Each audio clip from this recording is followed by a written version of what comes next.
not good internet connectivity, and so I may turn my camera off at some point. That seems to help a bit for me, but just wanted to warn people that happens once in a while. Welcome. I'll call this meeting to order, our July meeting of the Urban Flood Safety and Water Quality District. Thank you all for coming today.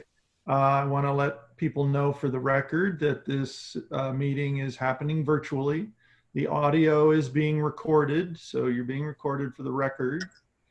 We will, at the end, have a time for public comment if anybody wishes to make any public comments. And I'm going to call roll, so we have for the record that you're here. So let me start with Ann Gravitt. I'm here. Bob Salinger. I'm here. Thank you, Bob. Lori Stegman.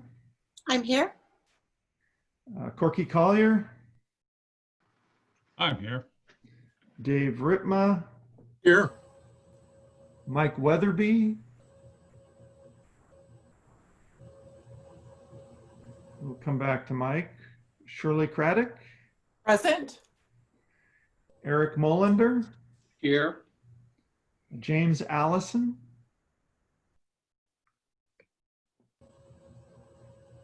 I see his name. You're muted, James.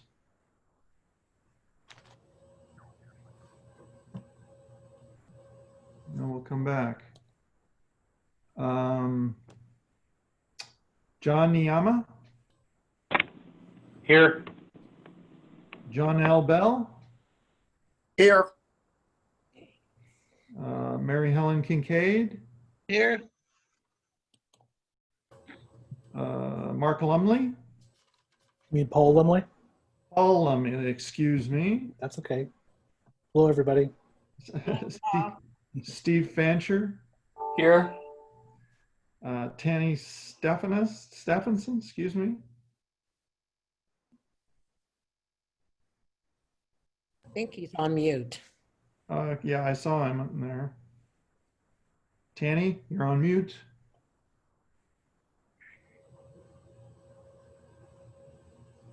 Just put your thumb up to Tanny if you're, there we go. He's put his thumb up to say he's here. Okay. Tony DeFalco. Presente. All right, and I am here. So that's everything, or everybody, I should say. So Colin, help me with the agenda because I haven't got it up in front of me. First one is the bylaws. All right. Yes. Is that Kelly? Correct. Okay, we're going to have a little discussion about bylaws. Kelly. All right, thank you. Colin, if you could pop up that PowerPoint, that would help me stay on track. Super. So we brought you the bylaws discussion at the last meeting, just talking about what the purpose of bylaws are and how they can help create some clarity where there may not be, how we can look forward to some issues that may come up and have a solution ready for them. Colin, go ahead and click forward. Just as a reminder, what are bylaws? Bylaws can help provide a framework for district operations. They are binding, so these are not just a nice to have, but something that we would actually use to help with conduct and operation of this district. Like I said, reduce uncertainty. And then as we kind of learn more about how this board wants to operate and some of the issues that come up for you all, then we can amend these bylaws to better suit the needs of the board. If you can pop to the next slide, Colin. And so today, I've put forward just some pretty mundane sections of the bylaws so that we can kind of get our feet wet with this process, and we can kind of see how I plan to work through the bylaws moving forward. And this can kind of help us to prepare for some more challenging discussions on some of these sections later on. So this discussion is just going to remain at a high level. I'm not intending to read the sections to you or anything like that, just to highlight some of the high points and then open it up for questions after each section. So Colin, if you could put it over to that preamble.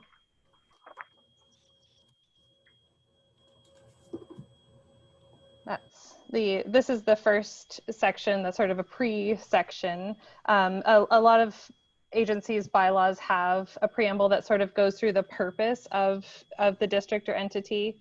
And so this just tracks our statutory language in terms of the mission and purpose. And so it's pulled directly from the statute, so there shouldn't be anything surprising or new there. I think the question here would just be, do we want to have it or not? And so I'll leave that for you to think on, and we'll move on to the next section of definitions. We added this definition section to create some clarity. In the statute itself, there's not a ton of definition between the initial board and the district board. And so we've added these definitions in here in the bylaws just to be very clear about which sections pertain to which board. Next section.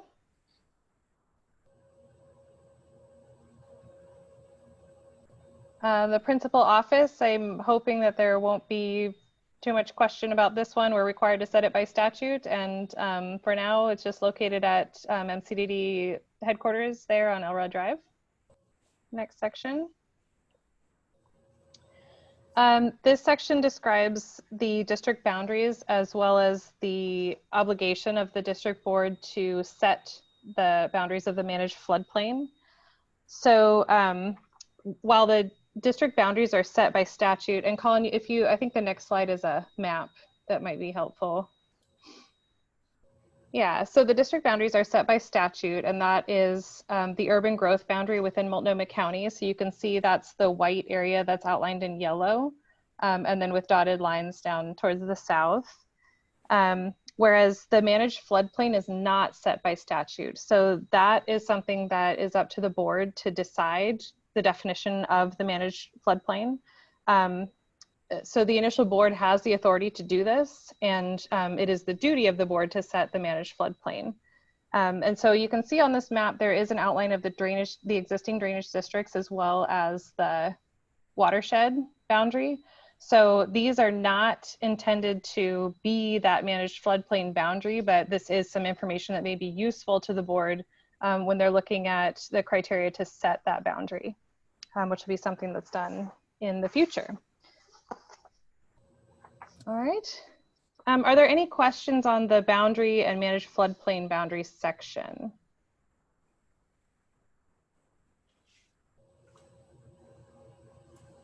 Kelly, this is Eric Molinder. Who established the Columbia Slough watershed boundary? Is that done by some department of the state of Oregon? I don't know if Colin, if you can answer that, or.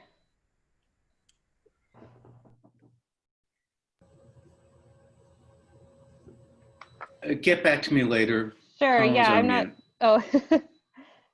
You're Sorry off about mute now, that. Colin, that's all right. I know, apparently when I hit the space bar, it also advances slides. Eric, we can get back to you on that, but that is defined, and I'm not sure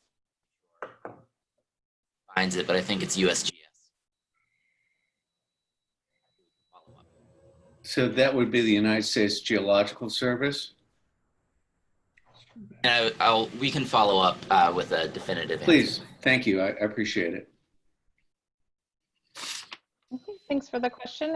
And Colin, if you could advance to the slide called Directors.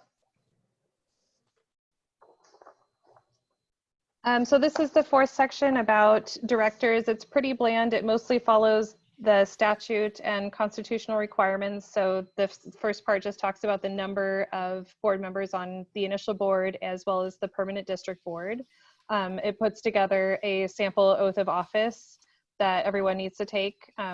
That's just a constitutional requirement, and this language meets those requirements. You could advance to the next slide, Colin. The term of office, this is also set by statute. So initial board members serve until the district board is seated, and then the district board members serve terms of 4 years, and those are staggered by statute. So some of the first board members on that permanent board will serve something less than 4 years in order to get the positions on a staggered schedule. And then the next section, 4.2, addresses vacancies on the board. So according to the statute, any vacancy is filled by a majority vote of the remaining directors, and any director that backfills the seat has to meet the requirements of the initial seated board members and who they represent or the interests that they represent, or any location requirements. And then the district board is a little bit different in terms of the filling vacancies. That follows a procedure in ORS 198. And it also gives the authority to the governor to fill vacancies on the seats that she selects, whereas that is not an option for the initial board. Next slide.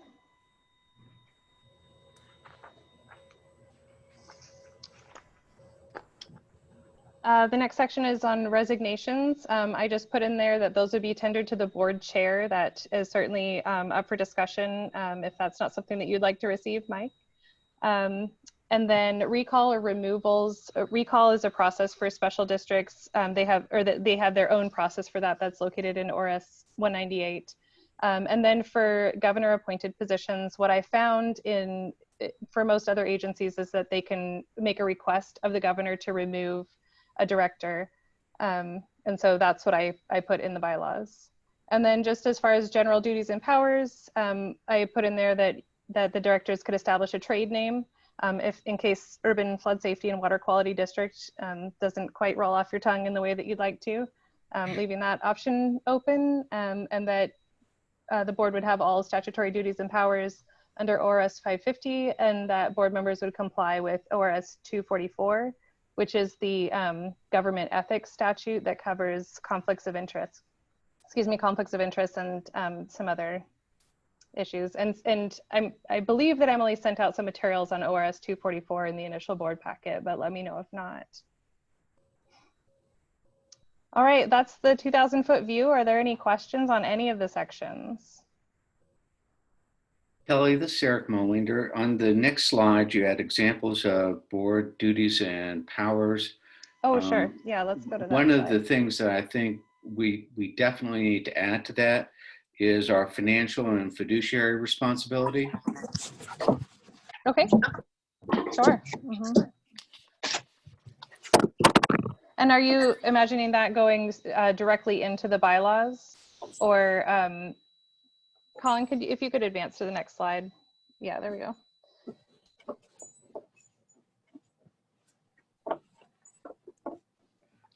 Yes. So Okay. typically in corporations and governmental bodies, there is a responsibility of the board of directors for overseeing the financials, making certain that it's audited, and general financial fiduciary responsibility, and that does need to be in it. Okay. Yeah, I can definitely put that in the duties and powers section. There is a separate audit section, but that will not cover the extent of what you're talking about here. So I'll make sure to include that. Thank you. We're getting a little background noise, folks, so you might want to mute yourself. I have a quick question. Go ahead, Dave. The managed floodplain, the definition, is there any reason that would be different than the boundary of the existing, the boundaries, I guess, of the existing districts? I'm trying to think how the managed floodplain that Sure. we are charged with establishing, but just so I understand it better. Yeah, because it's not statutorily defined, it is left to the discretion of the board, and that is a factor that this board can consider when I'm sorry, can you speak up, please? The This is Hong, and to answer David's question about the definition of managed floodplain and whether it can be the existing drainage district's boundaries, because it's undefined by the statute leaves it to the discretion of the board to define. And one of the factors this board can consider is the existing drainage district boundaries as it established as. Staff or other folks may present additional information and additional considerations and factors for the board to consider as well, in addition to the existing boundaries. Hi, this is Corky.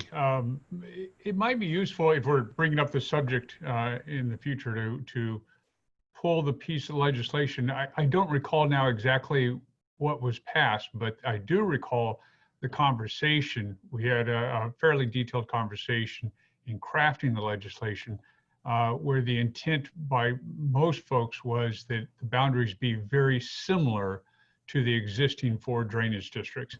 Not necessarily exactly the same. There may need to be some tweaking, but the intent was that the managed area be the same, which was a little difficult because the taxing boundary is larger.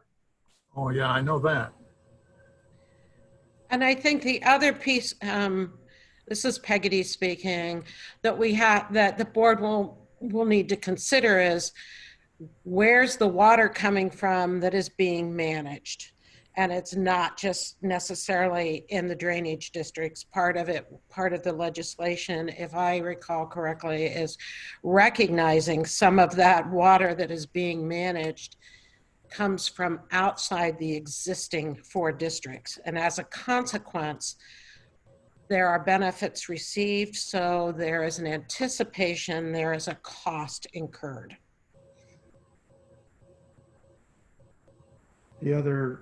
Some of the other data, Dave, that we've been looking at in the potential for utility and how you might determine the level of benefit or the avoided costs of preventing flood is to look at Dogami from the state has done a pretty extensive look at all the properties within the floodplain and has done some work on the cost of a flood to each individual property and building and the lost economic value if jobs were to be gone for a certain period of time from that activity.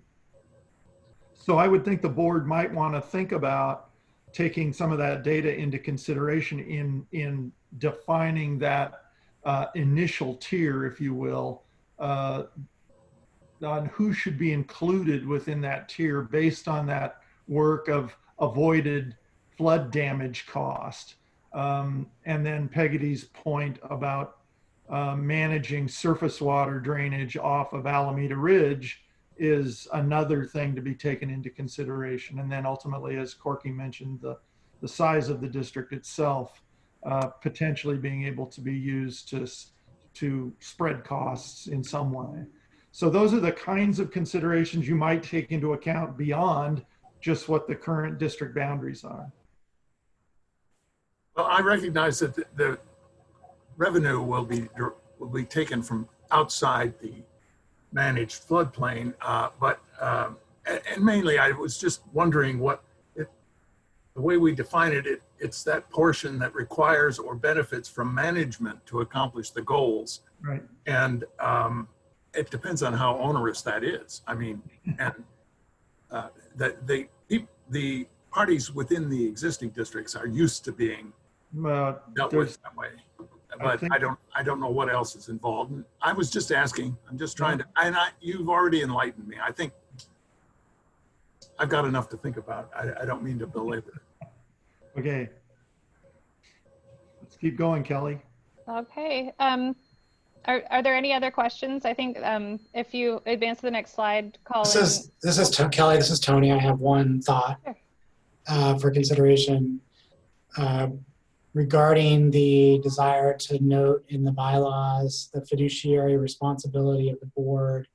I agree with that, and I think for the sake of brevity and elegance, we might just simply want to point to ORS 550.210, which describes the duties of the district board, and subsection 5 includes that fiduciary responsibility. So just for consideration of keeping things brief and clean. And then one second piece I wanted to note for folks in reviewing ORS 550 was that the board can be sued.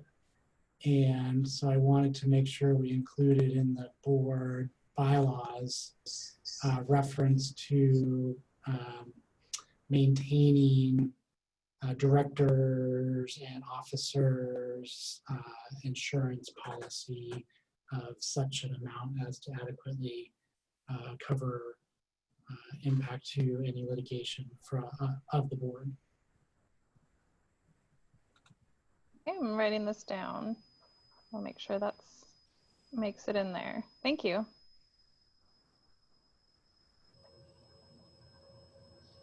All right, Colin, I think if you advance to the next slide is the most exciting of the sections today, which is setting the fiscal year for July 1st to June 30th. And hopefully there's no questions or concerns about that. All right.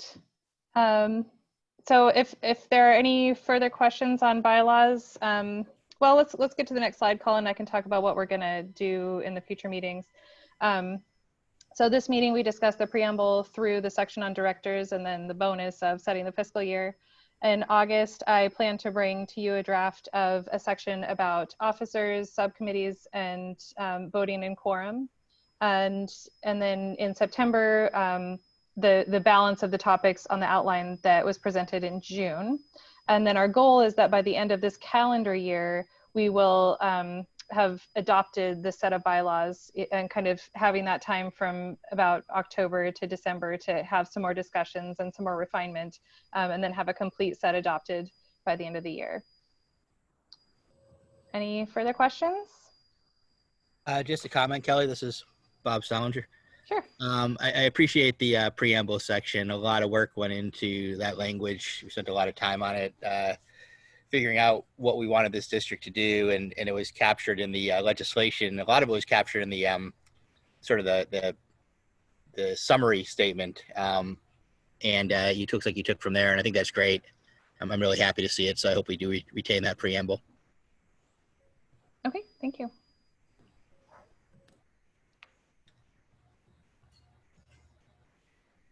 Okay, so we're going to get a few more shots at this as we go through the rest of the year. And thank you, Kelly. This was very clear and it was straightforward, and appreciate the work. I think next, Peggotty, are you going to talk, doing a little organizational overview? Is that what's next? That is correct. And Colin, can you go ahead and advance for me, please? I just wanted to give a kind of an organizational overview. Many of you have touched parts of our various activities, and I wanted to at least start setting the stage. So if you can advance to the next slide, please. Thank you. As you may already know, there are existing 4 drainage districts: Peninsula Draining, Penn 1, Penn 2, and the Sandy Drainage Improvement Company, as well as the Multnomah County Drainage Company, our drainage district. All 4 of these organizations operate as that system. Multnomah County Drainage District, if you were not aware, is we manage the operations and administration of all the work of all 4 districts. So we have 32 employees, and so I just want to get that started. And each one, hit the next slide, please, Colin. And another one, or no, I guess that's fine. All 3 of MCDD has an IGA, which with each of those 3 other boards, Penn 1, Penn 2, and Sandy, or SDIC as it's many times called. That many times it's also referred to, you'll hear the term Columbia Quarter Drainage Districts. That incorporates all 4 districts. So I want to get that started first. Next, please. The next piece that you are, as you saw in your packet and will lead into the next conversation, is there is a joint contracting authority that was established a number of years ago. The role of that is to act on behalf of all 4 districts for projects and activities that address all 4 districts. For example, and we'll talk about this further in the conversation, that incorporates the Joint Contracting Authority manages the work or oversees the budget and manages the contracts for the Levy Ready Columbia, as well as working with the agreements for us with the Army Corps of Engineers. So that's just kind of sets them up. Next column, please. As you'll see, all 4 drainage districts are contracted with the Joint Contracting Authority to manage those kind of activities, such as the Corps or LRC. Next, you'll find yourself, yes, you are in here. The Urban Flood Safety Water Quality District, newly formed, is its own entity. What you, next slide please, is that, our next is, as you saw in your packet, we're going to be talking about an agreement between the Urban Flood Safety Water Quality District and the Joint Contracting Authority to move forward and help with, what's the best way of me to say it? Better way of me of saying it is that since Multnomah County Drainage District has all the employees, all the staff, all the contracting, all the finance, and manages that for all of them, we have an agreement with the Joint Contracting Authority for their work. And what we have done is develop an agreement for the Urban Flood Safety Water Quality District with the Joint Contracting Authority so that you can use the resources within MCD. And next slide is just, I added this at the last minute mostly because to let people know that the Joint Contracting Authority does work with the Levy Ready Columbia Board. That is where the money goes from the Levy Ready Columbia Board, and manages their activities as well. So any questions? This is Shirley. I have a question. So I'm still not clear on who is the Joint Contracting Authority. There's nothing mentioned in the bylaws. There's no definition for that group. And I still haven't figured out who that is. Is that a composite of people in this organization that you were slowly defining, or is this something at the state legislature? I have not found that information. It is an organization. I'm going to look to Hong in case I misspeak. That the Joint Contracting Authority consists of a board of 5 individuals, one from each of those, the Penn 1, the Penn 2, the Sandy and Multnomah County Drainage District, as well as a member at large. They are also our contracting board and also manage the overall budget for the Levy Ready Columbia. And do you want to say more? Yeah, just to add to that, it's a contracting body that the 4 existing drainage districts formed in order to get certain projects that benefit all 4 districts accomplished for purposes of efficiency and utilizing resources more effectively. We formed the district pursuant to ORS 190. It allows for intergovernment entity to be formed, but it's not an official entity under any particular legislation that the legislatures passed specifically. It's just one of those ORS 190 entity, just like the Levy-Ready Columbia board that was formed together. In this case, the member of the joint contracting authorities are the 4 existing drainage districts. Compare that to the LRC, which is also an intergovernment entity that consists of not only the 4 drainage districts, but also all the municipalities that are participating, City of Portland, City of Gresham, and all the other regional stakeholders, Metro. I can go on. Well, then, thank you. That's helpful because I haven't found that information before, so I appreciate that. I would suggest then that the JCA is a definition in our bylaws, just as a reference. So if you're looking around trying to figure out who the JCA is, there's a definition for that group. Yeah. And I even wonder if the Levy-Ready Columbia board, if it's not in there already, should be a definition. Sure. If it's referenced in our bylaws somewhere, then I think there should be at least be mentioned as a be defined. Okay. Thank you. Any other questions?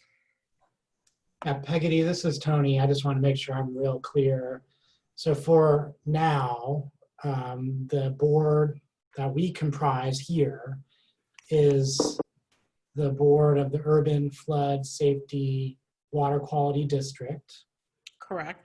And the relationship of this Urban Flood Safety Water Quality District board to the Levy-Ready Columbia board is through the Joint Contracting Authority. That's where I see those arrows going. I don't see a line between those two, nor do I see those being the same as each other. Is that correct? Yeah, the Joint Contracting Authority is a standalone. The Levy-Ready Columbia board, as Hong indicated, is its own IGA. And so the Urban Flood Safety Water Quality District's relationship is with the Joint Contracting Authority as soon as we make the decision. Hong, did you want to say more? No, I mean, there is no formal relationship between the Urban Flood Safety Water Quality District, which I'm going to call F Squad, and that of the Levy-Ready Columbia board. There's no formal relationship there. That it's only tangential with respect to the fact that there's an existing JCA relationship with the Levy-Ready, and hopefully a relationship from the JCA to the F Squad, this board. Will the JCA go away when the district board is finally is established? We will get to that, but yes, we will get to that. Yeah.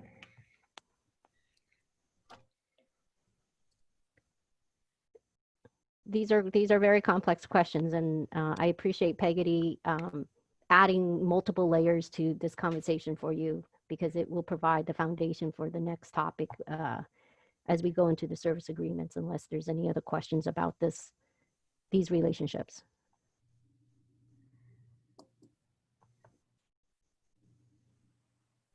So before you get off this slide, then Peggy, did you have anything else? No, I'm complete. I'm finished. I was trying to set that ball up so you can go to the bat and hit it. And you did so well. And I'm just going to stay on this slide for just one more moment. And we're going to talk about what I'm bringing forth to you, a resolution to approve an intergovernment agreement between that box there of the Joint Contracting Authority and the F Squad, the Urban District Board. So I presented at least some aspects of this at our last month's meeting, and today I'll go into further details of that. So Colin, you may go ahead and slide forward there. In our packet, and I apologize, we were late to bringing you the resolution, but in our packet, you should have received a one-page memo from me that I did try to describe the JCA as best as we could.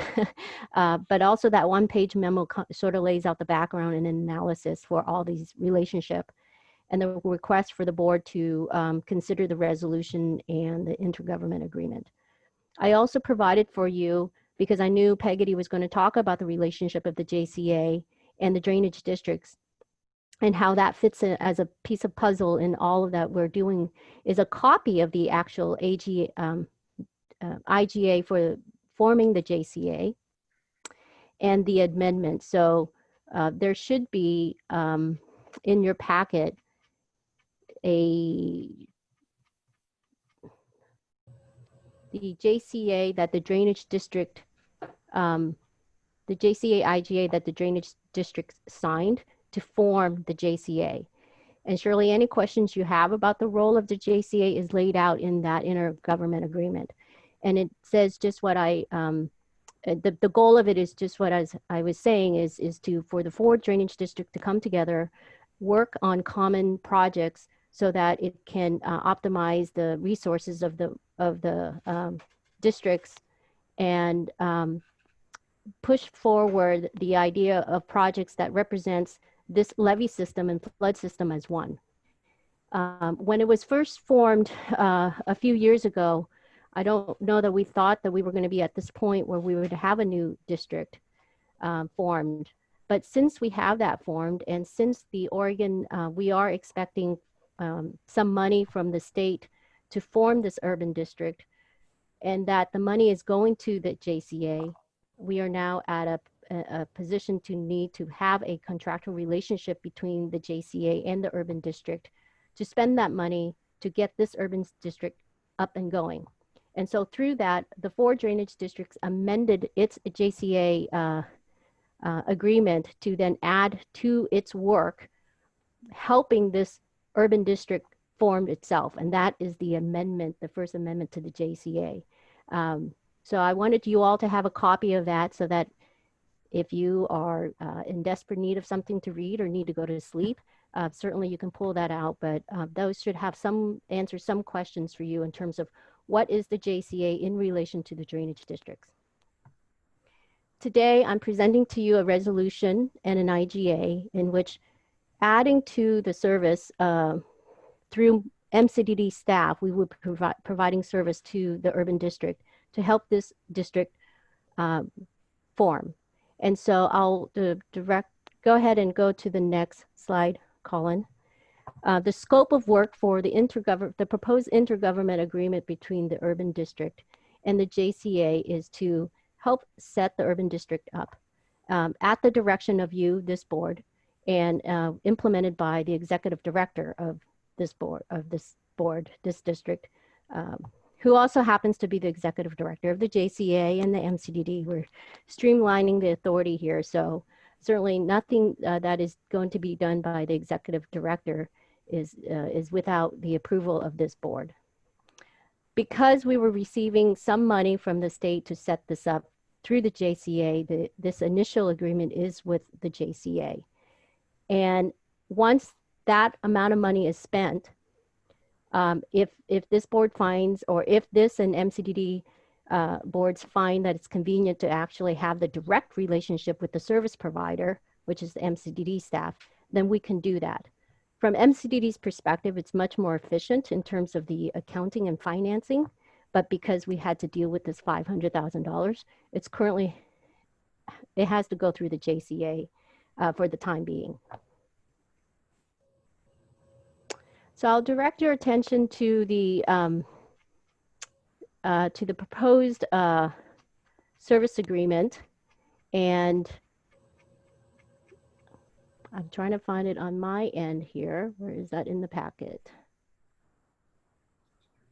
Section 2 defines what we are going to do for the urban district, and here we define the term or the service to be limited to the organizational phase, which we follow the definition in ORS 550 of just setting this initial, primarily serving the initial board and what the initial board is doing.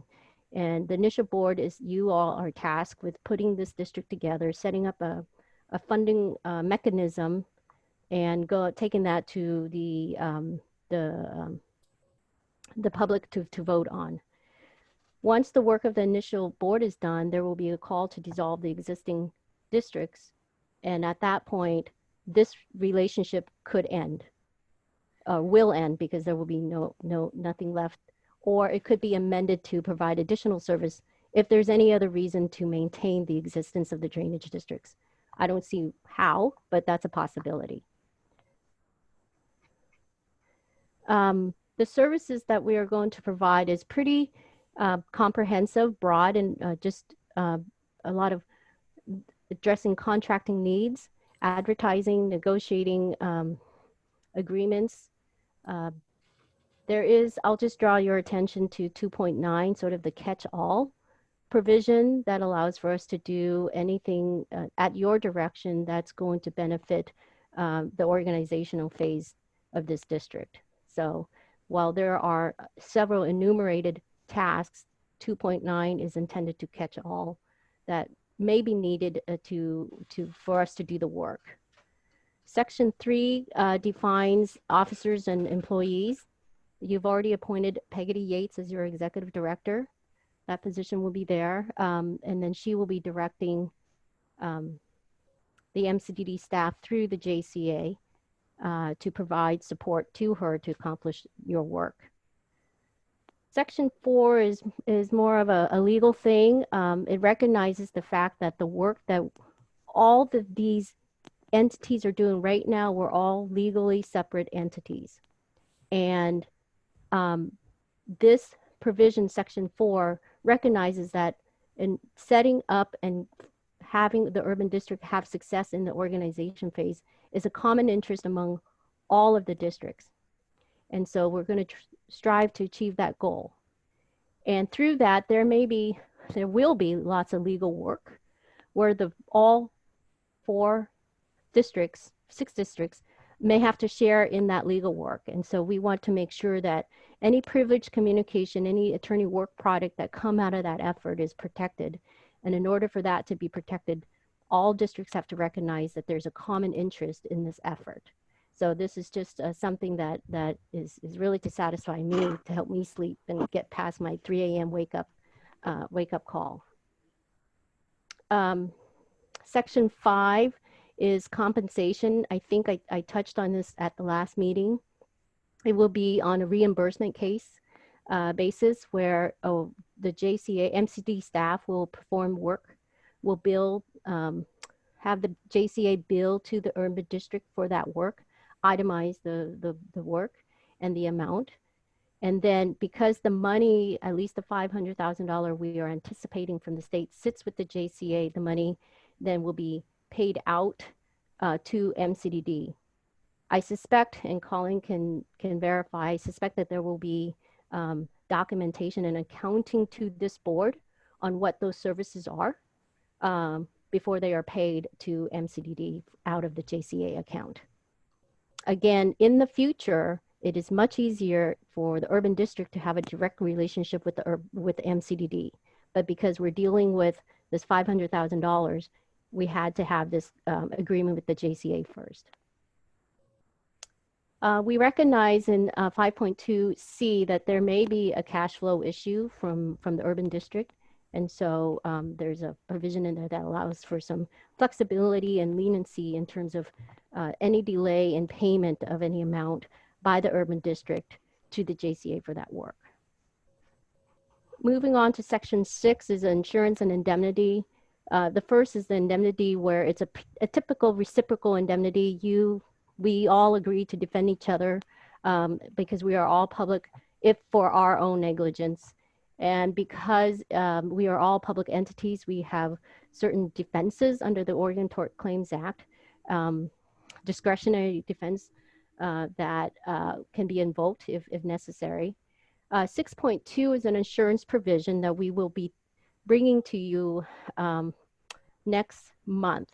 So we will look at getting insurance to cover the work of this board and the members here for any claims against the district itself. The district I anticipate that it's going to be primarily a liability insurance because you don't have any employees. You're contracting your work right now. You won't have any insurance. You need to have workers' comp or any properties policies because you don't have any property yet. So expect that to be forthcoming next month, so that your work and what you do as directors for this urban district is going to be defended should there be a claim against you in that role. 7 is termination. So here it allows for the parties to terminate this relationship at will, which means that you can just inform each other and we agree in writing that we don't want to continue this relationship. This is an at-will provision. The work itself is defined by the organizational phase in the recital. So if there is no termination at will, then eventually either the money runs out or we complete the organization phase that will bring us to the conclusion of this relationship. And then from that, Section 8 are just miscellaneous stuff that, you know, lawyers like to have in there. Other than applicable date will be that the service agreement will be effective as soon as the last date of one of the signatures, once we get fully both signatures on this agreement. So the resolution that I'm bringing forth provides background for the background of the drainage districts, background of the district IGAs, background of the JCA, as well as the legislative efforts to pass ORS 550, the creation of the urban district. And then additional recital statements about the acknowledgement of the need for the common interest and the benefits for the JCA to provide services to the urban district and for the urban district to accept the services. And then it'll authorize the chair, Mike Jordan, to execute the service IGA on your behalf. So with that, I'll open it up for questions, comments, concerns. Okay. So, Hong, I guess there are a couple of things I'd like to highlight about this. Okay. Under services, particularly in that preamble, I want to make it clear that we're not just, you know, contracting to have the JCA spend money is to achieve the objectives of the urban flood safety and water quality district. So there needs to be something in there that ties the spending back to achieving the objectives.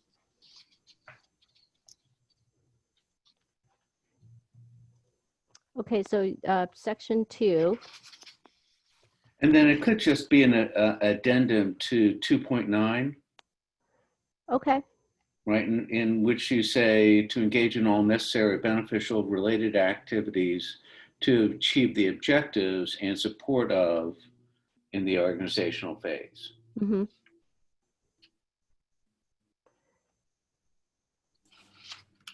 Okay, so. And then the next one is in terms of common legal interests. And basically that absolves the attorneys from any conflict of interest as you negotiate contracts Mm-hmm. between the 4 parties, correct? Correct. Okay. And just as a matter of policy and fact, do we have the same objectives as MCDD or Penn 2? Or are they larger than the districts have? Yeah. I think that's a great question. I think for purposes of organizing, for purposes of this service agreement and trying to get the district through an organizational phase, I feel it's the same purpose, and we do have a common interest because the statute says It's a statutory obligation that you, the urban district, is going to assume all of the drainage district's assets and liabilities. So whatever you decide and how you finance the urban district's operations, whatever is left of the drainage district's liabilities, you're going to be having all of that. So it's Correct. regardless of how we figure out liabilities among the 4 existing districts, that you will have all of that. You will have no right to say no to accept that. So because, to me, Eric, because of that statutory assumption of liabilities, it's hard for me to see a conflict. But I assure you that I can find another lawyer that would argue differently. So We're not looking to increase our legal fees. Our budget Yeah. is stretched far enough. I just wanted you to recognize that there is a potential for conflict of interest because we have 4 pillars to ours that go beyond flood safety, and I don't want, or if you ever get to the point, Hong, where you feel as if it's putting you in an uncomfortable situation, that you'll be willing to raise your hand and say, we need outside counsel. absolutely, Eric. I would be the first to tell you that. But I guess for me, with respect to the 4 pillars of the urban district, one of which is what the existing districts do. Correct. Which is And the other drainage. 3 are not. All We the said other that- 3, yeah, that's on you all. I mean, we certainly, with Colin and some of the work of the other district staff, we're kind of addressing the statutory needs of the new urban district, but at this point, it isn't our primary function. We are trying to feed into the urban, the flood control aspect of the work. You all will be doing everything else and dictating those policy decisions Okay. on And your then own. under section 3, powers and duties of the ED, I just wanted to make certain that we had the words financial reports in that, because the reporting to the interim board, including but not limited to regulatory matters, safety, workman's comps claims, environmental, potential or actual litigation or arbitration, civil rights.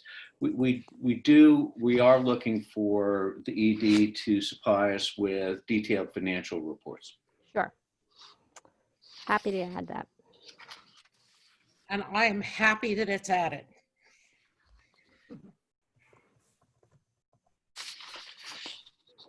Good points.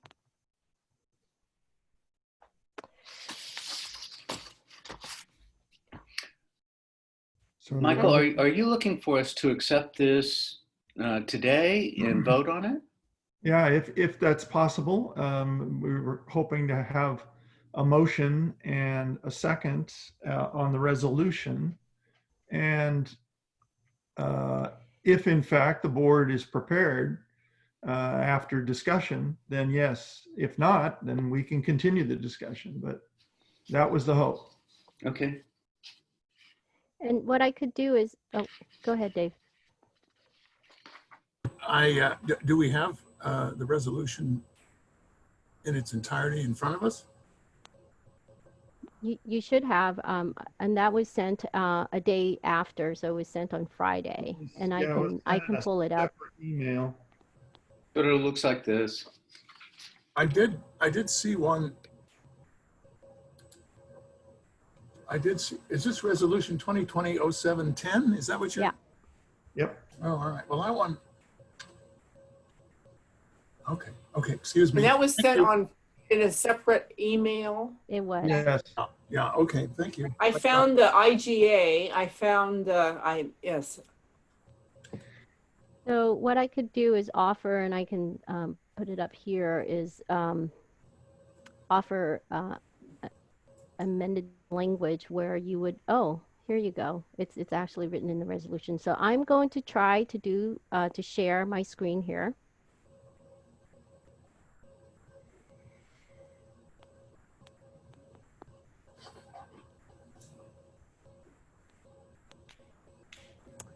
Hopefully you could see this. So this is the resolution that was sent to you on Friday.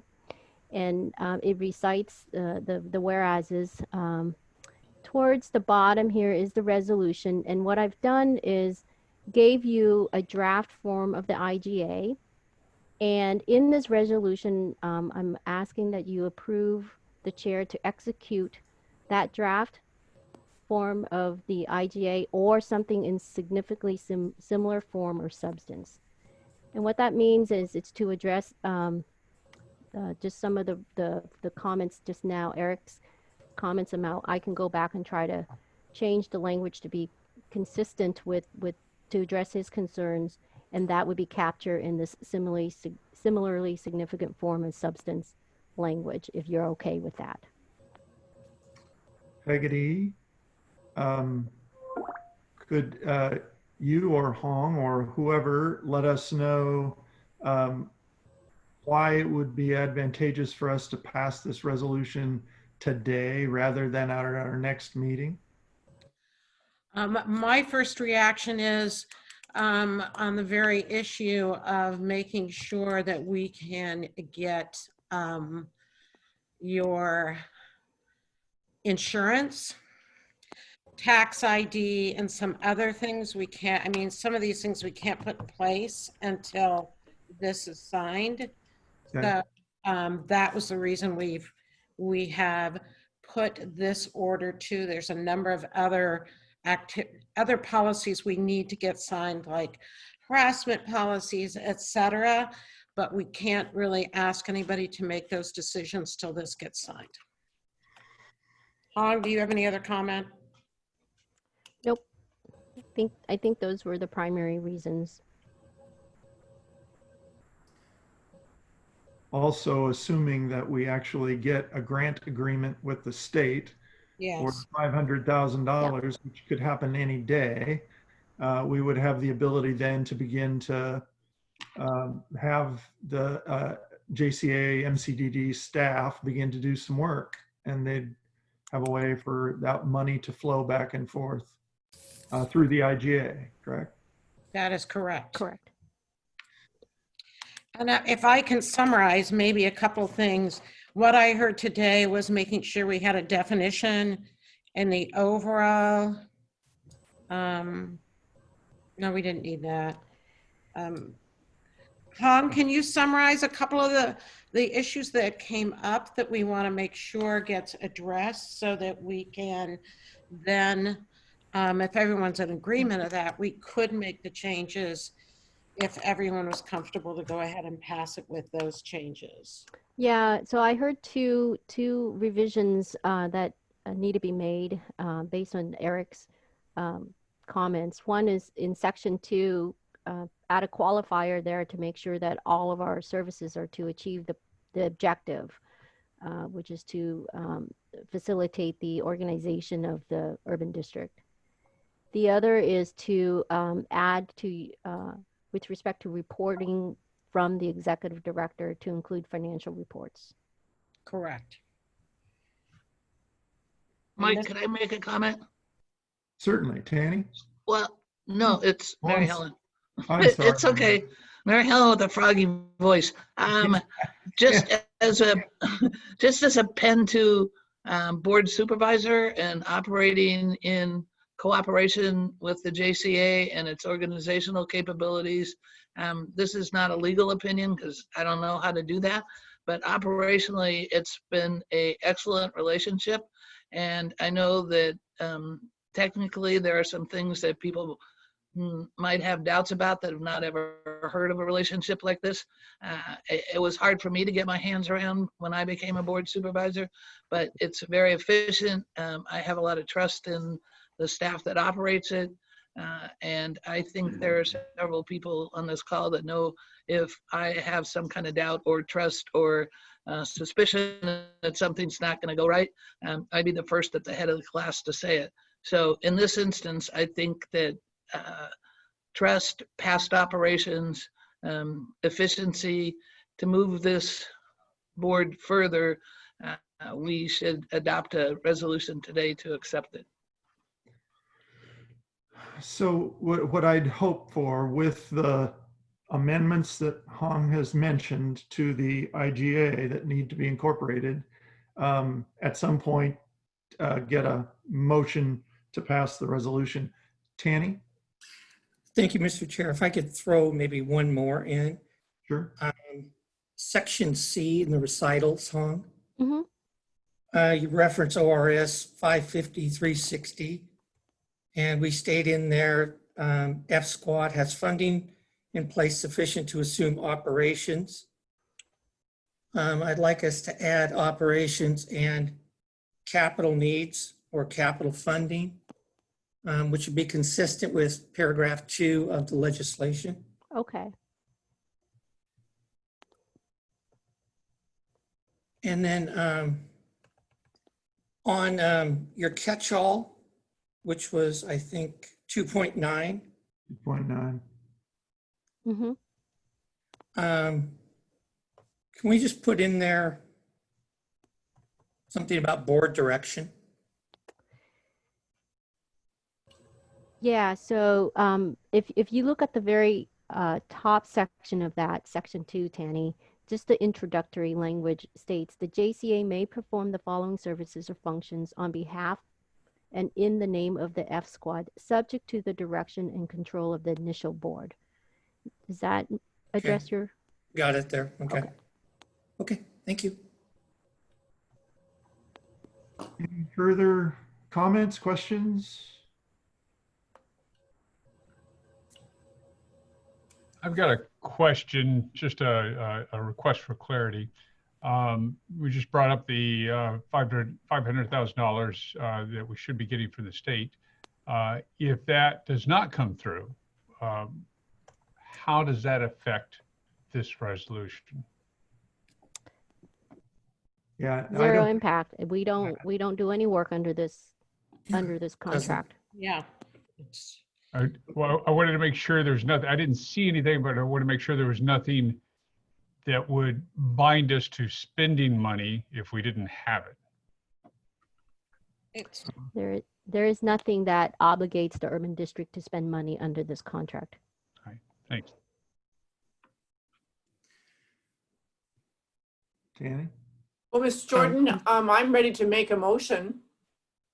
I'm ready to hear one. Okay. I move that we accept resolution number 2020-07-10 with the 3 amendments. I believe that's, am I correct on the 3 amendments? I believe so, yes. Yes. So I move that we approve. And this is Corky, I'll second. So I have a motion and a second on resolution 2020-07-10 with the aforementioned amendments to the IGA. Further discussion? Yeah, just a point of clarification. Sure. On the whereas that goes between page 1 and page 2, we come back to that ORS 550-360, and we're going to add that capital funding piece in there as well, huh? Yes, yes. Okay, great. To the extent it's consistent with the statutory language, yes. Okay, thank you.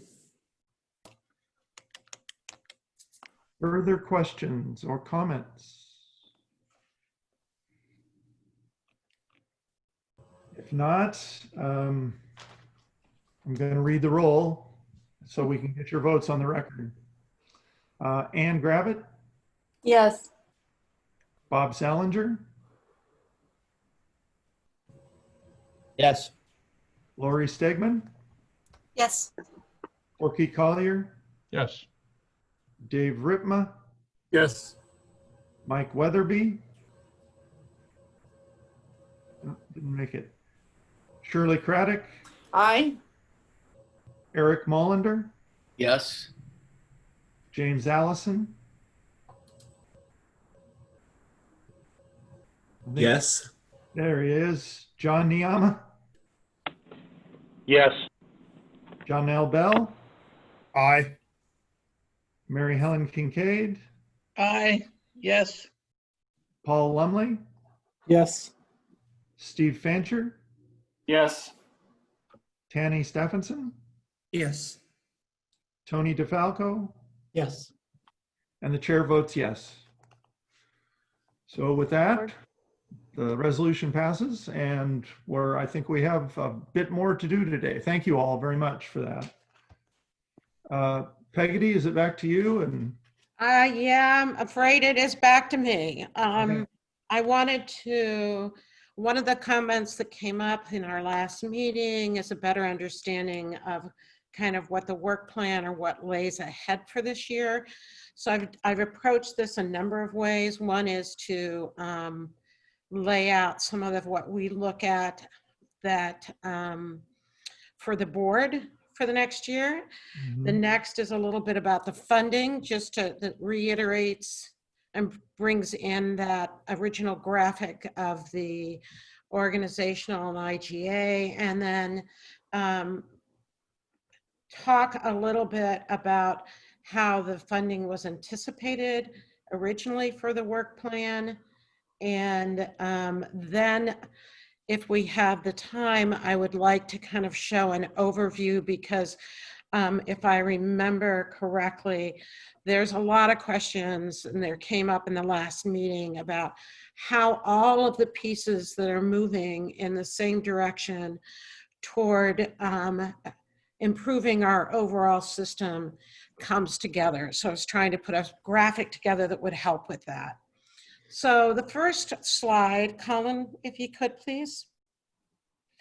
First slide was just, we tried to break this out on a quarterly basis. We recognize we are all new as a board. The board is all new. You're getting your sea legs, also trying to, that this may move and be a little liquid, but what we've tried to do is provide on a quarterly basis activities and 3 different categories. One is more of a strategic category.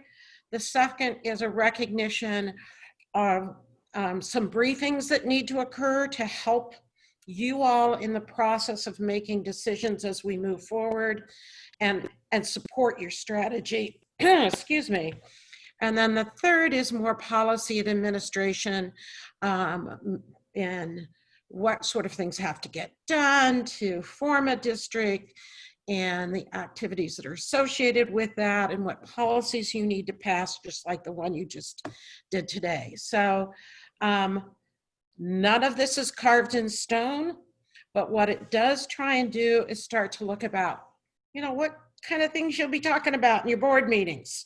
And in the first one, just if you go across strategy, just some recognition we probably need to talk about mission, vision, values so that we all come to a common agreement.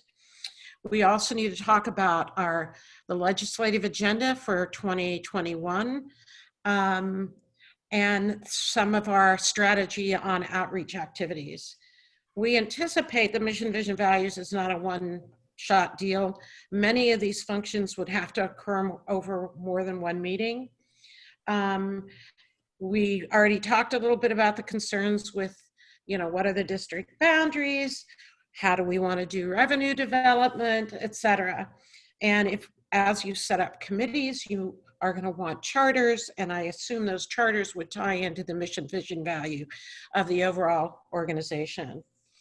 When we get into the third quarter, we're going to start looking again at the following year's work plan, levels of operation, talking further about district boundaries, community outreach, maybe some other revenue alternatives that may be sitting out there. And by the end of the year, when it's talking about strategy, we may be talking more specifically about our GO bond strategy and modernization strategy, et cetera. Some of the briefings, any questions on that? Yeah, Peggy, it's Ann. Yes. 2021 legislative agenda, what sort of stuff do you anticipate needing to talk to the legislature about in 21? We're not really, we've actually talked some internally. We're not sure that there's going to be anything, but we want to at least bring that forward. Colin, did you want to talk specifically about that? We had talked about some things we may want to change in the ORS 550, but I want to make sure I'm not missing anything. Colin? I think that's right. So I think for changes to ORS 550, I think we would only want to go back once we have a really thorough understanding of what changes might be needed. So not going back each time. But as far as around the 21 session, I think there's some things that relate to levy districts around the state that we want to have a voice in. And also, I think we want to make sure that some of the things that are being tracked by drainage districts, by you as the different partner and interested representatives, if there are priorities there, that we can have a conversation to make sure that those are being tracked and understood. But I think as far as any kind of comprehensive changes to, or not comprehensive, but any even small fixes that are needed for our legislation, that would probably be delayed into a different session when we have a really firm grasp of what's needed.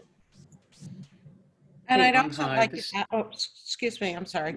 No, Peggy, Colin, just pursuant to the conversation that we had at the Budget Committee, isn't this also where we would put in effort on our behalf to get the $500,000 extended beyond fiscal year, this current fiscal year into the next fiscal year?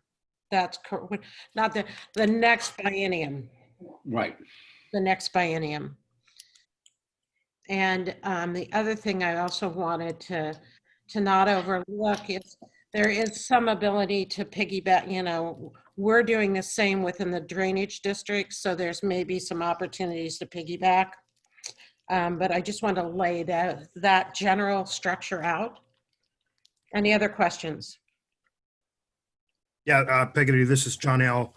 Just within the context of the legislative agenda, wanting to make sure that we're also keeping our eyes on what potentially happens federally as conversations around infrastructure bill pick up steam, and that, you know, we're also integrating that thinking into our thoughts as well. I'm glad you brought that up. We are working continuously with our federal lobbyists to make sure we're not missing anything in this process and tied into the infrastructure bill. So thank you. I appreciate you bringing that up.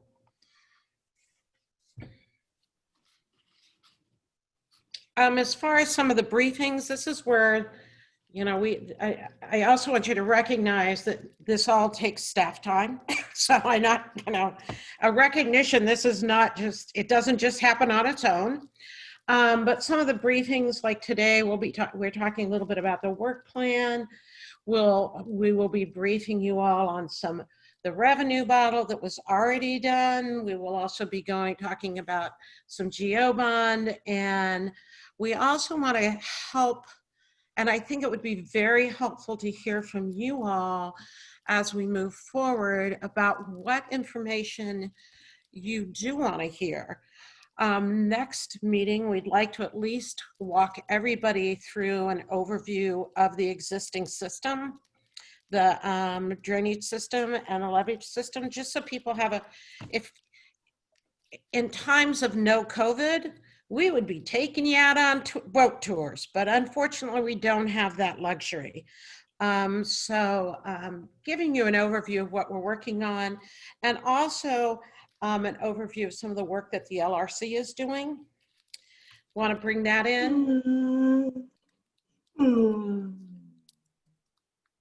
So, okay. And talk about some system overview on regulatory operations and levels of service. Going through some more model overview, environmental issues that we need to start bringing up, the work that's being done in the current districts, as Hong alluded to.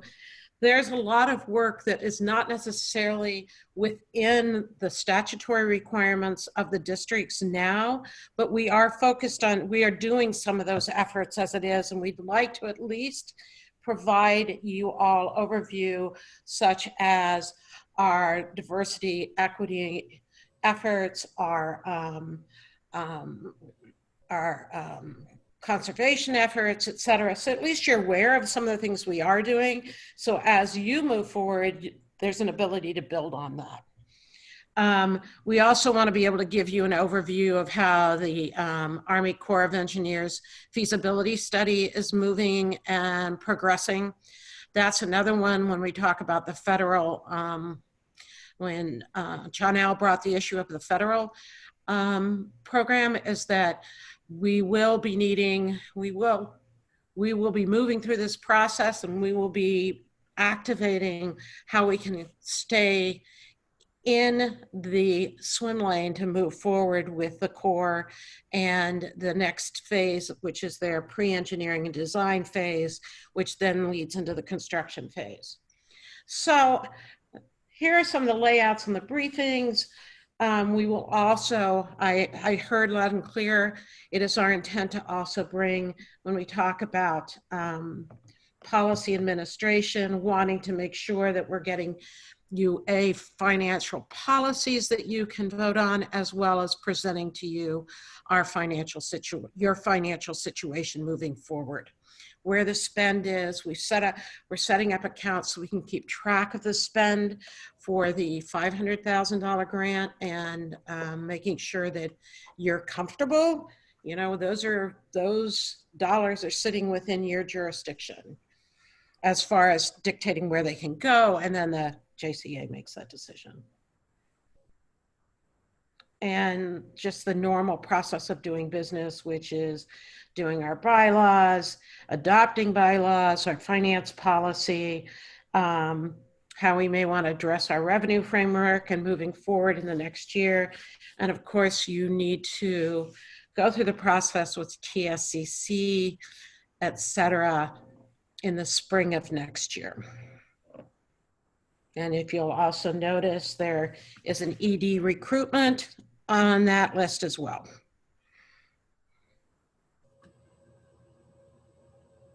Any questions or concerns?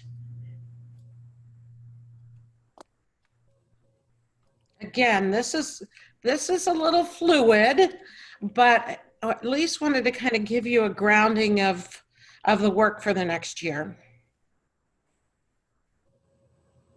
Piece of cake. I appreciate that. I'm glad you feel that way. If there's no other questions, let's move to the next slide, please.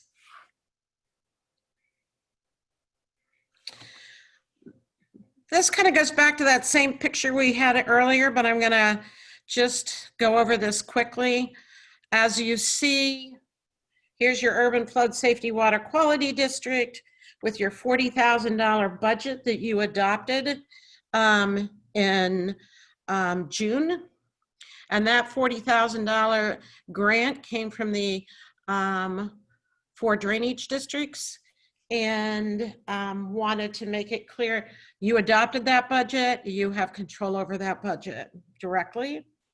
Next.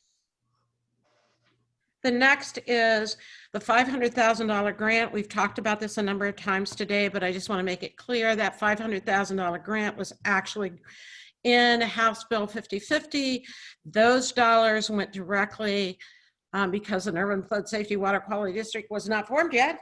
It went to the Columbia Corridor Drainage District's LRC.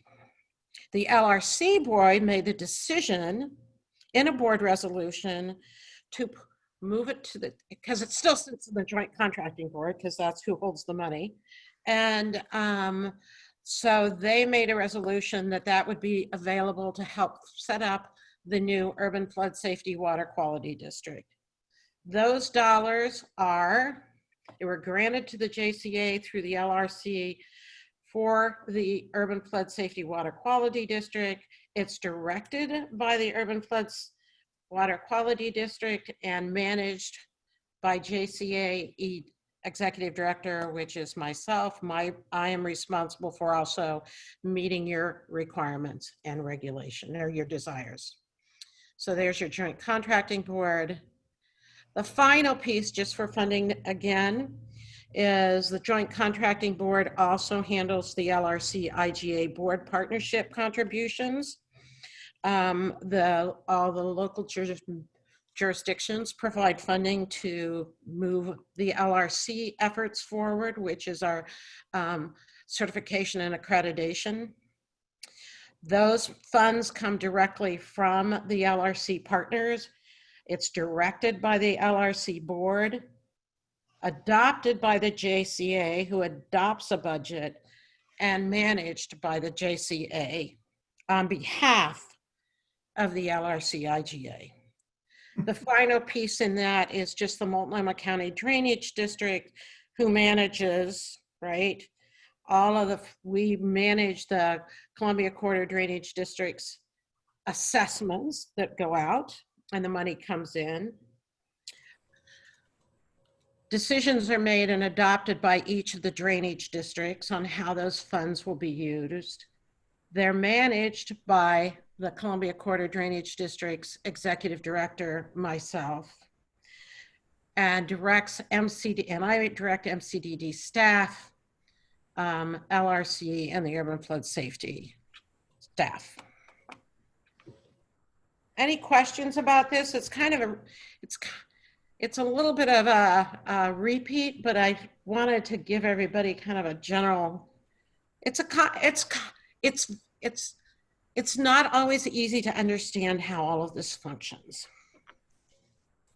This is Shirley. I'm just curious, do each of these groups, particularly like the JCA, do they have individual, they have their own set of meetings? Yes, the JCA has its own meetings.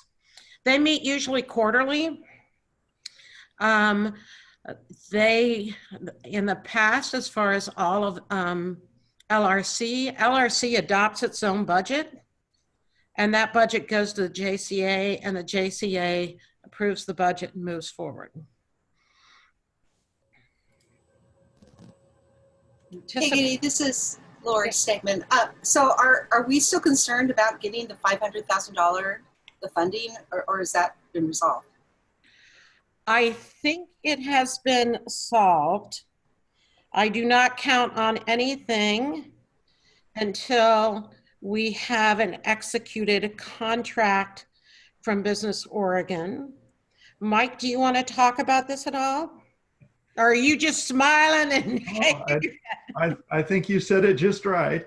We think we're going to get the money, but you don't know. It's not in the bank yet. We don't have it. So, and what we really need is we need a signed grant agreement, and then we could feel pretty confident we're going to get the money. And what's the timeline for that agreement? Like any minute, I understand. Is that right, Peggy?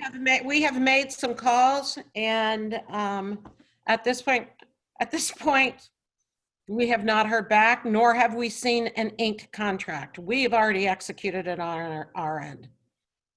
All right, thank you. You're welcome. Wow, that's significant. Congratulations. Well, It took a lot of bodies and people to make that happen. And I want to thank each and every one of you for doing it. So for board members and staff alike. So thank you. And I think if there aren't any other questions, we'll move to the next. Yep. Okay. There was a question about work plan and funding.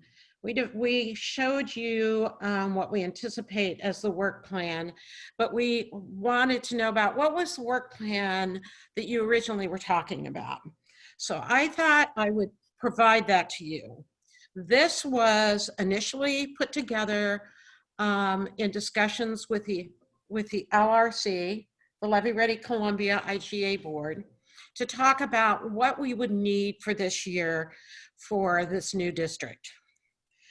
We had no money. We thought we had the 500,000, but this was I don't want to say back of the napkin because a lot of thought went into it, but it was the first outline of how to go about this. And I want to talk about this a little more detail. We had, this was not in the order I wanted it, but okay. We had we've identified financial, budget, and policy staff to support you, what that $300,000 represented, were 2 FTE, 1 FTE to support the board as a kind of project manager, board coordinator. The other were 2 half FTEs, 1 for finance and 1 for budget. The finance is to help set up the new district, get our accounts in order, also to support the planning associated with the support and information you're going to be required as we go through a revenue development model and pulling those numbers together, as well as budget analysts to help put the budget together at the end of the year and throughout the year to give you those, give you some of the reports and get us in line for an audit for the end of the year, and for all of us to adhere to the public budget law, which we have not been subject to before. Committee staff and administration was listed at $225,000. Those dollars was an estimation of what it would take MCDD staff to help support this organization moving forward. If you think about it, the best way I can describe it is based on $125 an hour, and that's not just their hourly rate, it also is the benefits associated with that. That comes out to about 1,800 hours in a year. Less than like 85% of an FTE. Revenue development model, we put down as about 85,000. That would be the first start. I anticipate that this would take more than 1, possibly 2, could lead to 3 years of development. Our external, I'm going to interrupt. You've got about 10, 12 minutes left, okay? Okay, oops, okay. Well, I will just go through our external legal auditing services is recognizing what outside counsel that you all brought together or talked about. We put some, what I would consider contingency money of $15,000 in there, and an anticipation of doing mission, vision, values, identity, kind of a strategic planning effort, governance, legislation agenda, community outreach, which we would anticipate needs to be done, and it's your executive director recruitment. Next slide, Colin, or next, okay. What this really provides is based on the $540,000 that we are looking at right now with a $500,000 grant and the $40,000 grant from your existing districts. Still need you still need your bodies, your 2 FTEs to support this effort. I have very, very reluctantly, I'm not happy about this, but reluctantly reduced that committee staff and administration to 150,000. That is about 1,200 hours. That's a little more than a 50% of 1 FTE to support your efforts and what you want to get done this year. We've reduced the revenue development model, recognizing we may not even get to it until probably January. And in the meantime, we can do some support work as we pull that information out. We've eliminated the consulting services. We've assumed there's some mission, vision, values. We won't go into a lot of detail on strategic plan, but to at least get everybody grounded in the same mission, vision, values of all 17 board members. Reduce community outreach because we think we can potentially piggyback with some of the work that LRC and the drainage districts are doing, and reduced your amount for the executive director recruitment. My concern is making sure that we can get some agreement moving forward on some approval of bodies, and recognize we can't do anything till we have the grant in hand. But there's a tremendous amount of if you go back to that original slide that I went through with an organizational slide, we are currently managing 7 district efforts. 4 drainage districts, the JCA, we staff the LRC, And we have the Urban Flood Safety Water Quality District with a total of 32 employees. Of those, 8 are operational staff. So they're stretched in a time of COVID. Next, any questions on this? Yeah, hi, Peggy, this is Eric. Would you put some money in this budget for the insurance since it's in our bylaws? So we need it for both general liability as well as director and officer. Yeah, no, you're absolutely right. Thank you. Yes. It's one of those gotcha items that we all hate because you look at your budget and you say, where's this $3,000 or $5,000 coming from? But it needs to be in there. I think it's going to be under our external legal and auditing services because the audit's probably it's probably going to be about 12, and it's going to strain the legal. Okay, thank you very much. You're welcome. Hey, Peggy, this is Anne.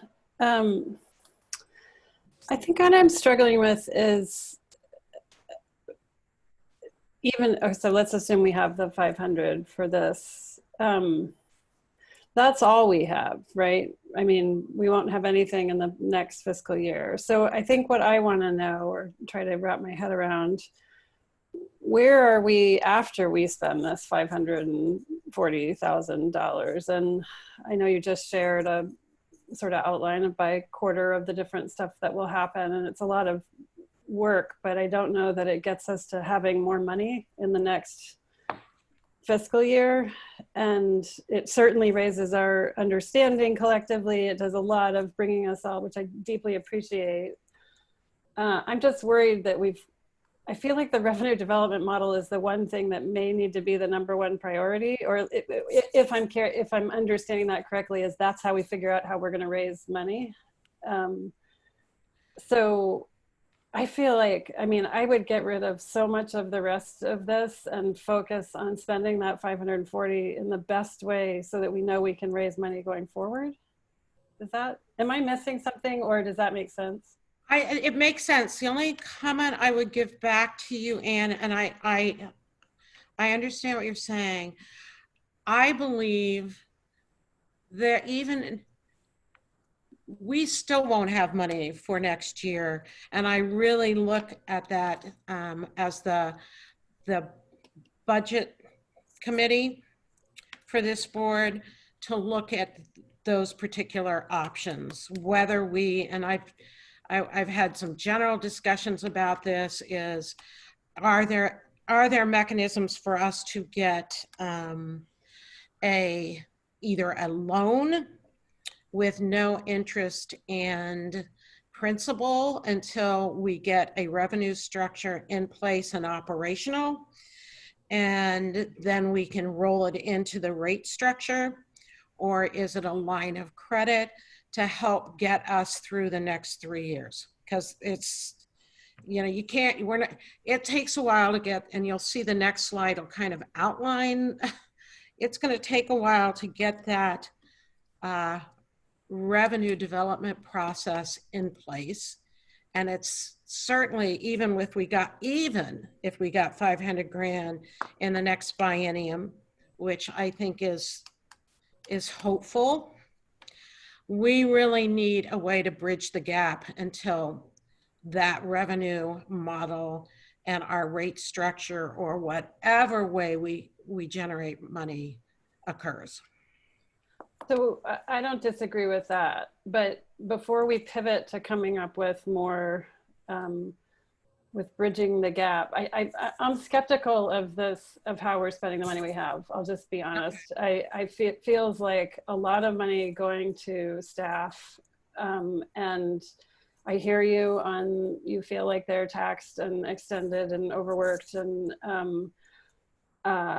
but and I know we've spent a lot of time looking at a very confused chart of all the different ways that we interact with these different districts, but ultimately it's all for the same purpose. Yes, we have a zillion different entities right now, but I think we're all moving towards the ultimate goal,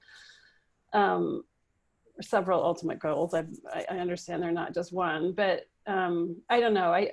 I'm probably not articulating this well, but I'm going to sort of make a mark here that I am skeptical about that we're using the money we have in the best way to move this new district forward and make progress. And I may just need more detail to understand it, but it feels like a lot of words and numbers, and I'm not getting exactly what we're getting out of it at the end. Do we know a general timeline? What's the target to have the revenue model complete so we are moving to the voters to get those? We'll be developing that utility rate. And is there already been discussion about a timeline?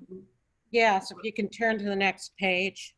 I've tried to explain this, and as best I'm looking at this as a 80,000 foot level, but this begins to demonstrate we need, based on current legislation, if you look at the first set in yellow, that is this initial board.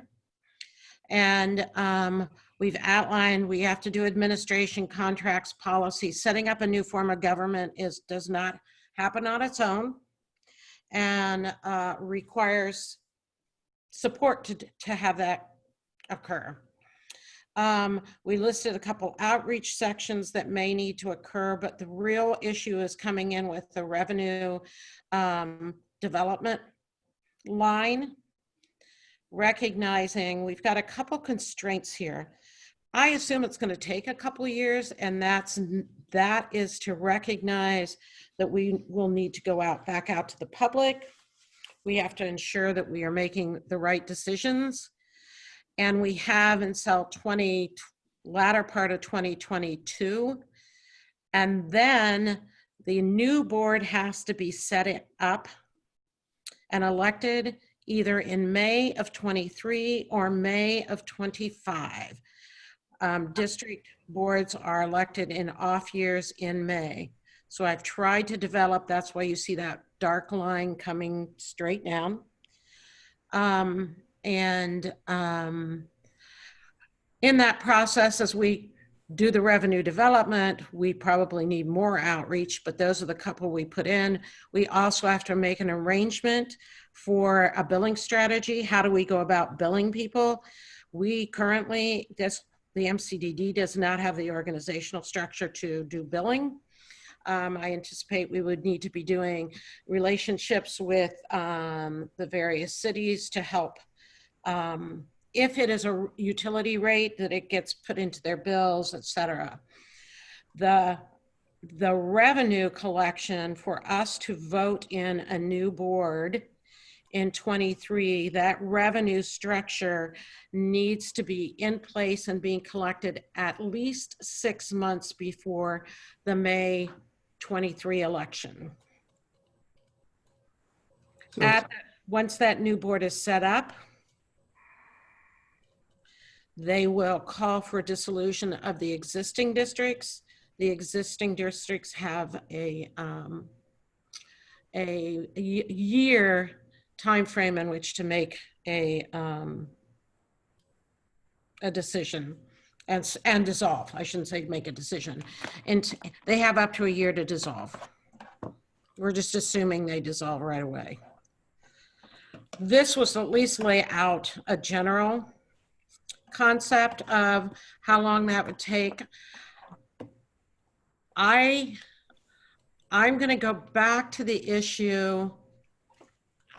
Is this helpful? Let me ask this first. Is this helpful to show that, just that first yellow section? Yes, I think it's helpful to understand how all of these work together, because the yellow section is tied to the other sections in certain ways. And so. You want me to go through those, Mike, or? You've got maybe 5 minutes to do I'll that. do it quick. I will dance and sing as quick as I can. What I wanted to at least demonstrate, as many of you are touched this in multiple ways, but the levy ready work is also in progress. They are going through their benefit workshops, which have to do with environmental and social equity, et cetera, which will be valuable to the Urban Flood Safety Water Quality District information. They'll be doing some outreach, which may overlap with the Urban Flood Safety Water Quality District. They're going through a funding mechanism probably in 21 to start looking at funding some of those very specific projects in Levy Ready. And then that IGA takes them through 2023. They're 2 years into it, 2024. It takes them into 2024. They've already have 2 years that they've approved a budget.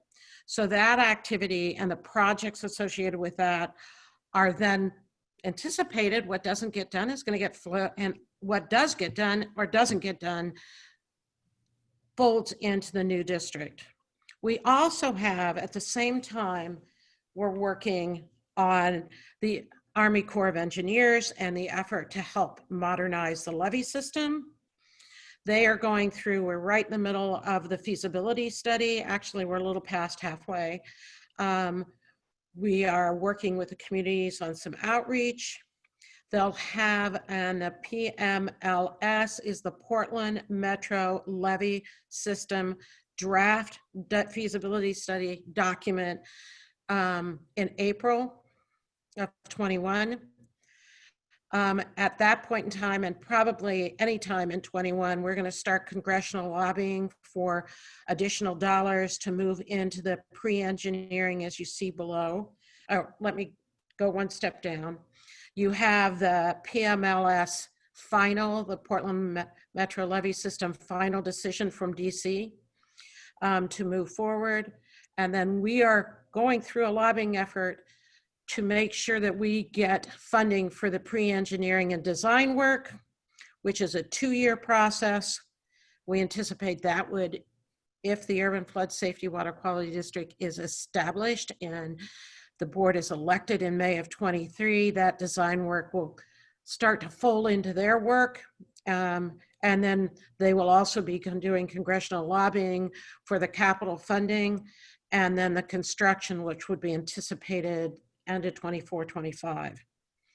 In addition, we have the Columbia Quarter drainage districts that are already operating. They are currently working our normal capital operations maintenance activities and administration to maintain all these various organizations that we are touching and working with. We are also going through our assets and liability and developing a report that can be turned over to the new district, to you all, to fold it into your rate development model. We are also doing strategic asset management that could potentially be folded into your rate model. We are going through easement verifications right now to support the Corps of Engineers work, because we have to have all those easements. Hong will kill me when I say this word, but I'm going to say it anyway. We need to perfect it to support the work with the Corps. We are working diligently on our diversity, equity, and inclusion framework, which has been launched, which may be very valuable to the efforts that need to be folded into the new Urban Flood Safety Water Quality District, and also ongoing work on our records management system and content management to again be able to fold that into the new district. So, Peggy, I want to give Tanny some time. I am sorry, I'm done. I'm done. I just want to say one thing. Okay. Please recognize our 32 staff members are managing all this. So, okay, I'm done. Thank you. And thank all of you for kind of getting talked at a lot today and trying to set a basis of understanding about all the moving parts that we have, and we have quite a few. So that's that hopefully in future agendas we'll be able to give the board more talking time in these agendas. So Sorry. Tanny Chairman? convened a few of us to talk a little bit about this budget that you've seen some information on today. So I wanted to give Tanny a couple minutes at least to report back to you. Tanny? Okay, thanks, Mr. Chair. Good afternoon, everyone. The group met on July 10th. That was our first meeting. Our second meeting will be this Friday, and it's Ann Gravitt, Eric Molander, Shirley Craddock, Michael Jordan, and Lori Stegman has thrown her name into the hat, so we're happy to have her and myself. And had a pretty robust conversation, tried to lay out the groundwork, figure out exactly where we're at. Bottom line is we got about a $280,000 shortfall. And there's a lot of ways we can go at this, but we're looking at grants, shakedowns, work plan adjustments, you name it. We're also looking at loans, line of credit, all sorts of options. And you know, at the end of the day, one of two things is going to happen. We're either going to find a way to fund this and bring this back to you, or we're going to come up with a recommendation on how to cut those expenses. But that's kind of where it's at. We're looking at a lot of options, and we should have some good stuff for you for your next meeting. Any questions? Thank you. Any questions for Tanny? Okay. I want to thank Tanny for getting us together. That's not an easy conversation to have, and starting from zero and everybody getting their thoughts on the table. And so really appreciate everybody who's coming together to have this kind of more intense brainstorming conversation to get our heads around these budget issues. So thank you, Tanny. Thank you. I just want to thank everyone on the team and thank staff for their support. Thank you. Okay. I want to talk a little bit about our meeting schedule, I think. Is there Colin, is there a slide in the, there's a slide in the deck for this, I think. Yes, there is. Let me just open that. You can bring that up, that'd be great.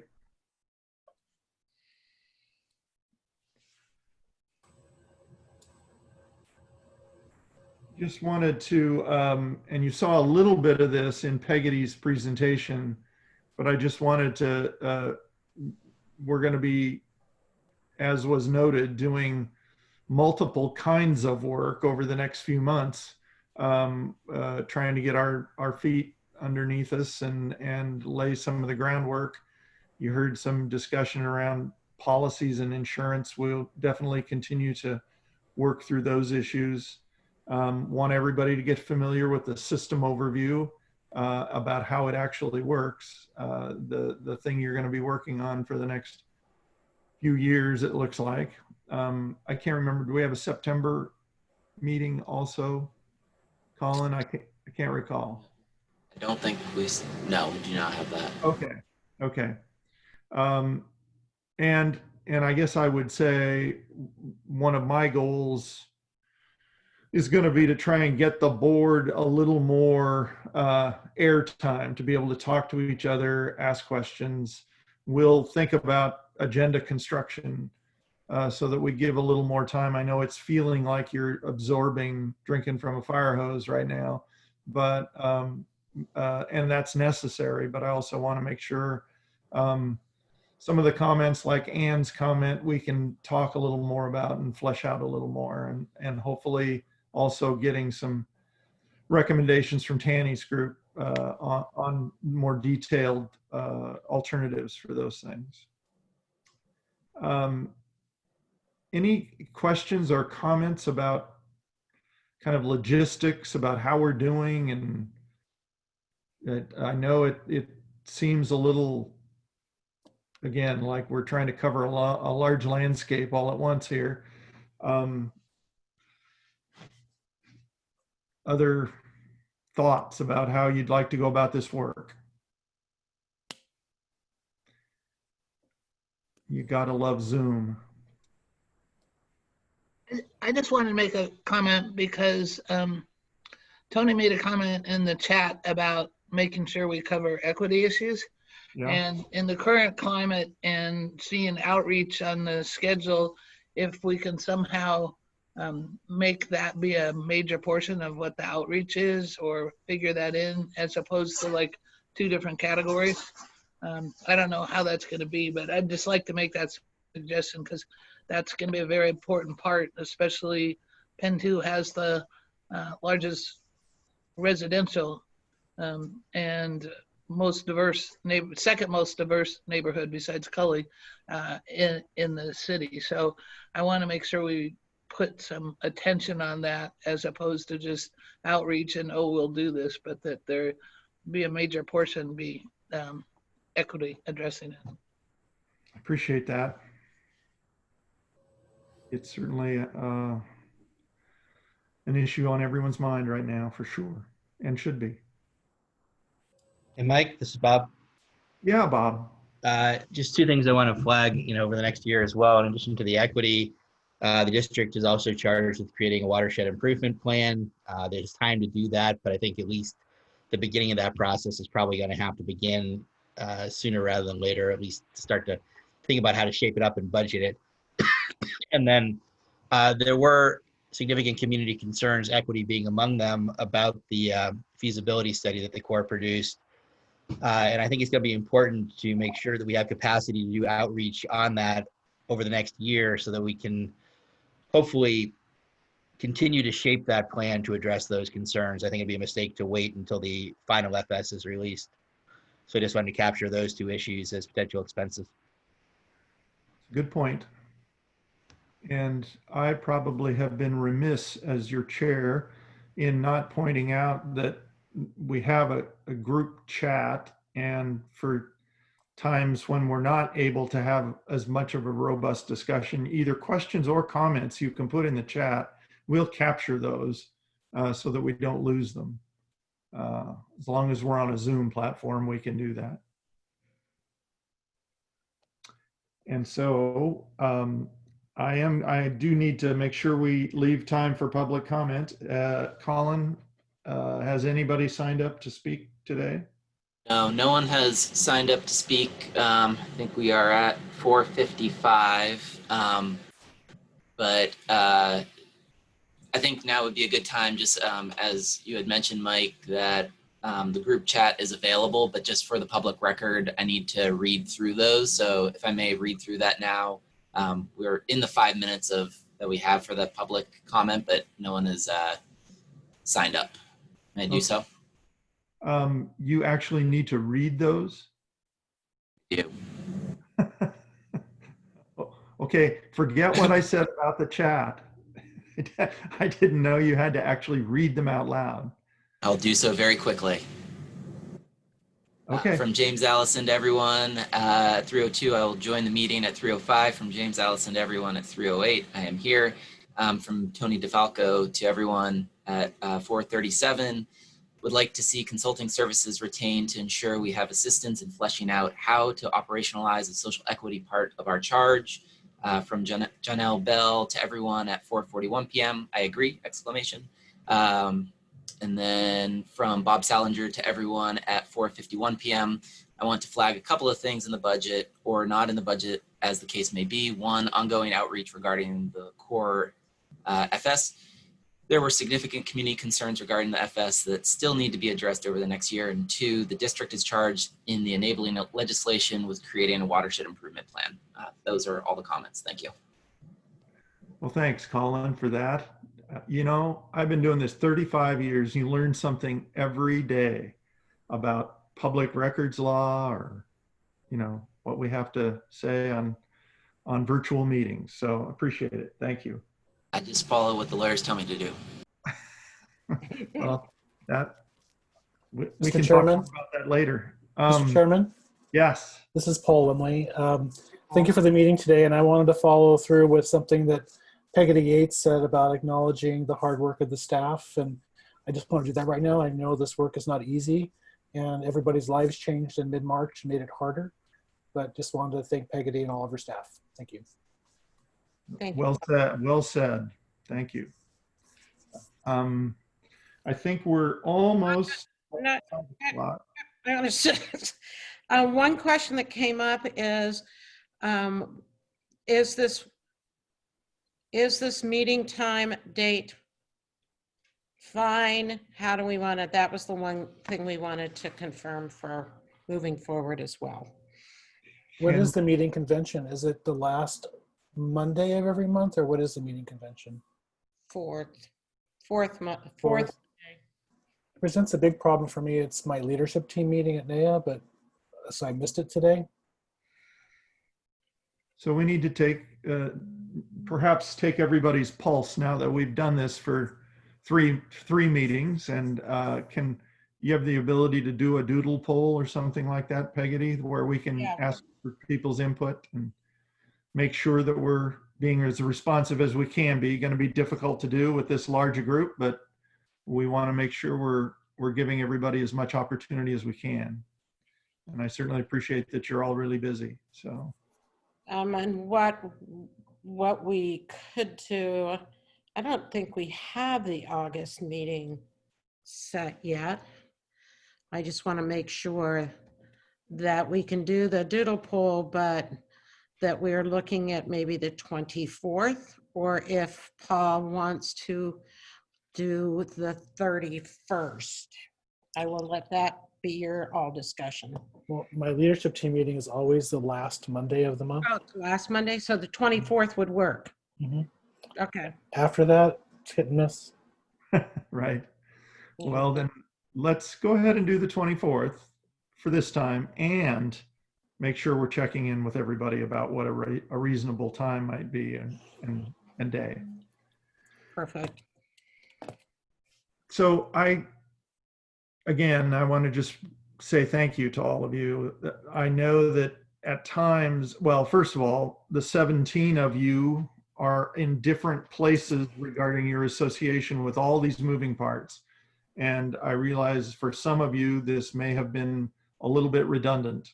But I think it is really important for everybody to be on kind of the same level of understanding about all the different parts, so that we can have robust debates and conversations about where we're headed and what we're trying to do. Obviously, this budget thing is presenting a real challenge right off the bat, and we need to frame a way for us to be able to not only think about this year, but what will happen in future years. And I share the same apprehensions that have been stated. So it's probably our number one job in the first year is to survive to the second year, and make it keep making some progress, but also stabilize the funding. I really appreciate all of you again. So thank you. And Tanny, I believe we have another budget subcommittee meeting. Is there a date for that?